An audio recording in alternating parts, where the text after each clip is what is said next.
پھر میاں بیوی ہیں، بہت شاندار گہری محبت ہو، پھر بھی کبھی نہ کبھی انبن ہو ہی جاتی ہے۔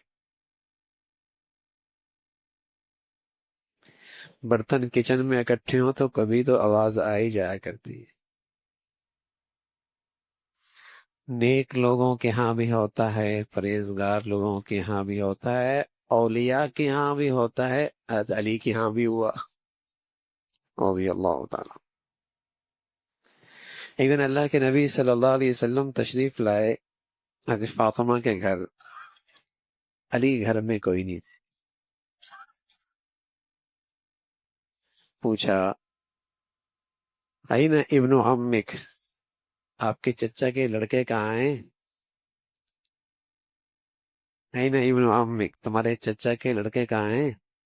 شوہر، چچا کے لڑکے کہاں ہیں؟ کہنے لگے یا رسول اللہ میرے ان میں کچھ بات ہو گئی، ناراض ہو گئے، انہوں نے آج دوپہر کا قیلولہ بھی گھر پہ کوئی نہیں کیا، کچھ بات ہو گئی، ناراض ہو گئے، چلے گئے، دوپہر کا قیلولہ بھی گھر میں کوئی نہیں کیا۔ اللہ کے نبی صلی اللہ علیہ وسلم ایک صاحب سے کہا جاؤ انظر این ہوا، دیکھو علی کہاں ہے؟ وہ کہنے لگا یا رسول اللہ وہ فی المسجد راقد، وہ مسجد میں آرام کر رہے ہیں، قیلولہ مسجد میں ہو رہا ہے۔ حضور علیہ الصلوۃ والسلام تشریف لے گئے تو وہ لیٹے ہوئے تھے، ایک چادر نیچے بچھائی ہوئی تھی، لیکن جسم کا کچھ حصہ مٹی آلود ہو چلا تھا۔ کچی مسجدیں ہوا کرتی تھی، ماربل تو وہاں ہوتا نہیں تھا، مٹی آلود۔ رسول اللہ صلی اللہ علیہ وسلم نے سبحان اللہ، دیکھیے نا، بیٹی کو سے یہ نہیں پوچھا اچھا بتاؤ تمہارے شوہر نے تمہیں کیا کہا ہے، بتاؤ ذرا مجھے، بتاؤ میں دیکھ لیتا ہوں۔ چھوٹی باتیں ہوتی رہتی ہیں، اپنی بیٹی سے اس سے آگے کی بات نہیں پوچھی۔ دوسری صورت یہ نہیں گھر چلے جاتے، بیٹی جانے شوہر جانے۔ تیسری صورت ہے کہ شوہر خود میرے پاس آئے گا، میں دیکھ لوں گا، میں ایسے بتا دوں گا۔ اللہ کا نبی امام الانبیاء سید الکونین اپنے داماد کی طرف جا رہے ہیں، مسجد میں لیٹے ہوئی ہیں، اور پھر محبت میں اس کے جسم کی مٹی صاف کر رہے ہیں۔ فمسح یمسح عنہ، کہنے لگے ابا تراب، ابا تراب، اے مٹی کے باپ۔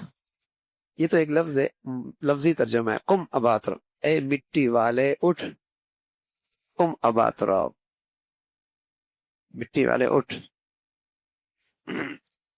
تو حضرت علی رضی اللہ عنہ اٹھے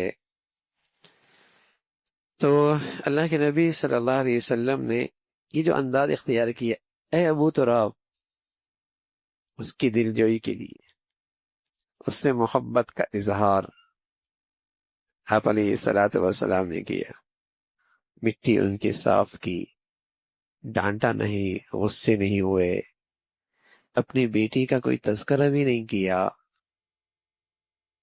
گھر لے آئے، گھر لے آئے۔ تو اللہ کے نبی صلی اللہ علیہ وسلم کا یہ پیارا انداز تھا۔ ہو جاتی ہے گھروں میں باتیں، اچھے گھروں میں بھی ہو جاتی ہے، یہ زندگی کا حصہ ہے، بشری تقاضے ہیں، بشر کے ساتھ کمزوریاں لگی ہوئی ہیں، لیکن حکمت کے ساتھ، دانش مندی کے ساتھ، حکیمانہ انداز میں ان معاملات کو سلجھانا، یہ مرد کا کمال ہے۔ یہ اللہ کے نبی صلی اللہ علیہ وسلم نے اس انداز میں کیا۔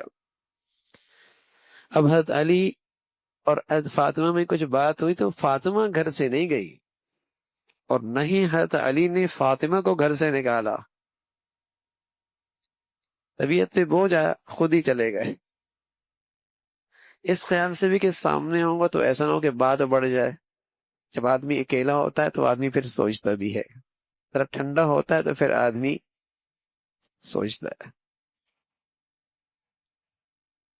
اس لیے اللہ کے نبی صلی اللہ علیہ وسلم کی سنت یہی ہے، غصہ آ جائے نا، وہاں سے ہٹ جاؤ، بیٹھ جاؤ، پانی پی لو، وہیں سے ہٹ ہی جاؤ، کیونکہ غصے کی حالت میں کوئی ایسی بات کہہ بیٹھو گے پھر ساری زندگی شرمندگی اٹھانی پڑے گی۔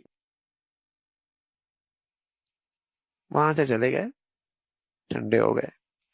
ادھر اللہ کے نبی صلی اللہ علیہ وسلم نے معاملے کو کتنے خوبصورت انداز سے سنبھالا، کوئی شکایت نہیں سنی اپنی بیٹی سے۔ حالانکہ حضرت علی اللہ کے نبی کے مقابلے میں کیا ہے؟ کچھ بھی نہیں۔ آپ کا کیا مرتبہ ہے، کیا شان ہے، لیکن آپ خود تشریف لے کے جا رہے ہیں، اس کی دل جوئی کر رہے ہیں۔ تو رسول اللہ صلی اللہ علیہ وسلم اس انداز سے گھریلو معاملات کو سنبھال لیا کرتے تھے۔